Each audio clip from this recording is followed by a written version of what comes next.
Let me tell you a very old story. I'm talking about the year 1800 when in the subcontinent British rulers were really worried as they saw a lot of cobra infestation in Delhi.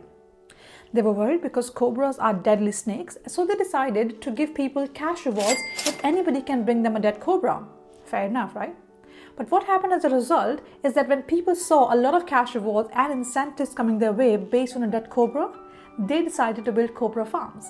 So what they would do, they would grow cobras, they would bring them out, they would kill them, and then they would take the dead cobra to the government and take the cash incentives. The government realized it quite soon that this decision has really given a wrong message to the people and that they had to stop at some point. Later on, they stopped giving that cash incentive, but till date, that decision is referred to as the Cobra effect, where people make decisions, but without considering the consequences of those decisions and how that decision can really go wrong.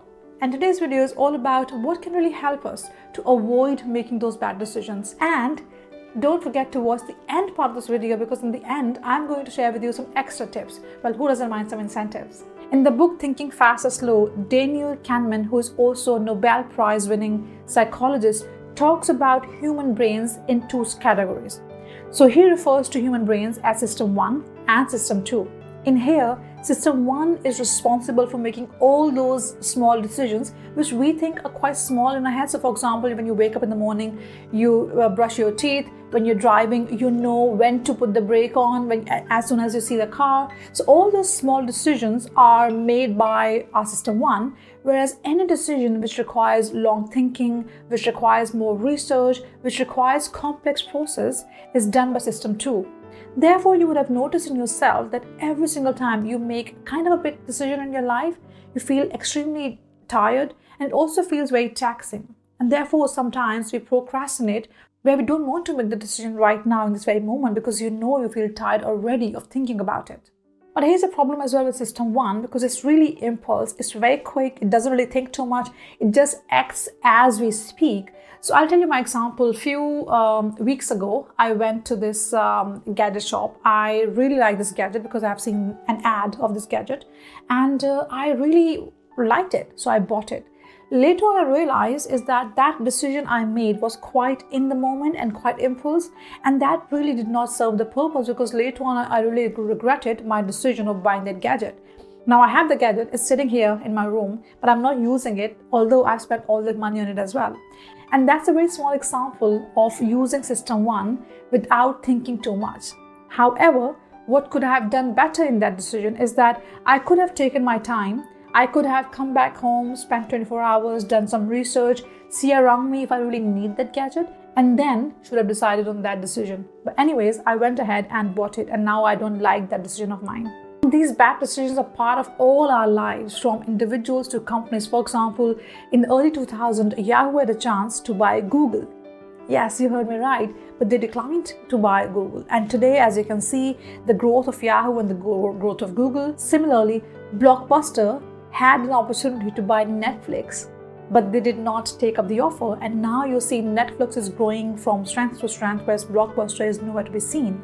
So the point is, bad decisions are something which we all are trying to avoid, be it a company or individual. So how we can really avoid making these bad decisions? Let's have a look at few strategies which can really help us to improve on our decision making. First of all, pause and reflect.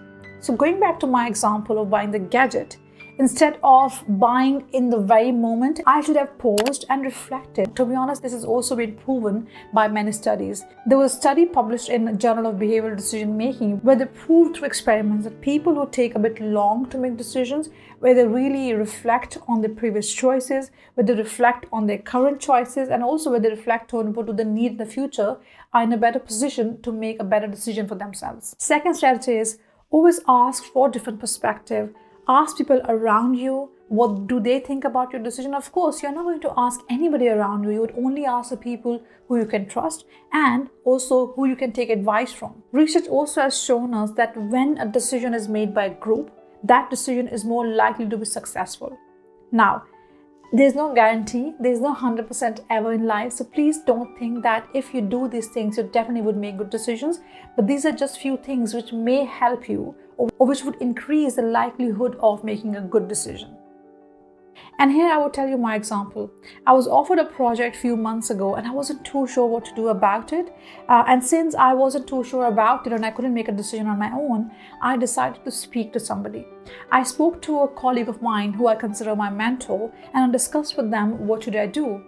After having this discussion, which went into quite depth, as in what do I want, what career stage I am at right now, what is good for me, how can I manage my time, and so on and so forth, I decided afterwards that I should not take up on that project right now because that does not really align with what I want in the current moment.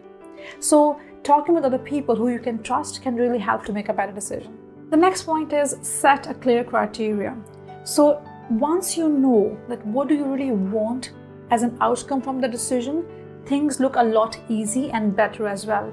For example, you're applying for a job. First of all, you need to tell yourself what kind of salary you're looking at. Would you like to work in person, online, or hybrid? Because of course, with these days, we have all kinds of jobs. Also, you would consider what kind of company would you like to work in. Is it going to be a big company, a small, or perhaps would you like to start something of your own? And so many more things you'll consider so that you can make a better decision. So for example, if you have choices, if you have more than one choice, you can always decide based on what do you really want. Because once we have the criteria, what we're looking for, and to be honest, what I do sometimes that might sound quite detailed is that I list out all the pros and cons of my decision. So I say, if I do this thing, what would happen potentially? And if I do this thing, what would happen potentially? I compare the two and then I decide which one would serve my purpose better than the other. My strategy number 4 is use decision-making tools. So for example, I just shared with you earlier, list down the pros and cons of all decisions. And it could be anything. For example, you are considering of buying a house. For example, you're considering of a certain investment. For instance, you are looking for a job, or even for example, if you're getting married, I would say there's no harm in making a list of pros and cons to see what you really want from your life. Because the minute we are clear in our heads at what we really want, things get a lot more clear. And to be honest, that also brings a lot more focus. And anything which does not serve your purpose, you can simply ignore that and go forward with that clear vision. So using these tools, for example, pros and cons, compare the two, which I shared with you earlier, or decision trees. I can also share with you in the next video how to make one, or Eisenhower matrix, about which I already have made a video, and you can find a free template as well to download under the description of this video. This matrix basically talks about what is more urgent and important and not urgent. Based on these few tools, you can also make a better decision for your life. My strategy number 5 is while making a decision, you should always also consider what failure might look like. What if your decision does not go as per the plan? What if you don't get the outcome you're planning to get after making that decision? Now, it's always easy to think and imagine what success would look like, but when it comes to failure, it's hard to imagine. The example I provided you earlier about the Cobra effect, that was the same case where the British government at the time, could not really imagine the downside of making a decision. So every single time you're making a decision, of course, you're hoping and wishing for it to be a better decision for yourself. But if it doesn't happen, you always have to also be prepared for what would happen if this decision does not really go as per the plan. Because having that clarity can also prepare you very well for the outcome. Right, thank you very much for staying up until this point, because now I'm going to share with you some extra tips which can really help you to make a better decision for yourself. First of all, always learn from your past mistakes. See, we are making decisions all our lives. Some of those decisions, of course, will be good, but some of them would not be good. And we need to remember that as well. But every single time something does not go as with the plan, always observe and reflect as in what went wrong. I always remind of myself of Thomas Edison, who once famously said, "I have not failed. I have just found 10,000 ways that won't work." Even if you look at this, of course, he's tried 10,000 times before he could invent the light bulb. So every single thing you do, you know that if it's not the desired outcome, next time you need to do it better, or perhaps next time you don't do it this way so that you can do something better out of it. And my second tip is never make a big decision in your life if you are feeling emotional, if you are feeling stressed. Because emotions can be quite manipulated sometimes. What we feel in that very moment, we might not feel the same tomorrow, because those two states of emotions might be different from each other. So every single time you understand that, okay, you are really stressed right now, you are feeling overwhelmed, you are feeling emotional, do not make any decision. This is backed by research as well. For example, there's a study in Journal of Consumer Research where they found out that people made poor financial decisions when they felt emotional. There are more studies which shows that when one goes to grocery shopping, if you are feeling hungry, you will feel more stressed, you will feel hangry, as in hungry and angry, and therefore you will make poor decisions in buying unhealthy food. So emotions can be really tricky, so make sure that you make your decision in light of that. Thank you very much for watching this video. I really appreciate that, and I really hope that this video was helpful for you. Don't forget to let me know in the comment section what kind of things you would do to make a better decision for yourself. Take care until next video. Bye.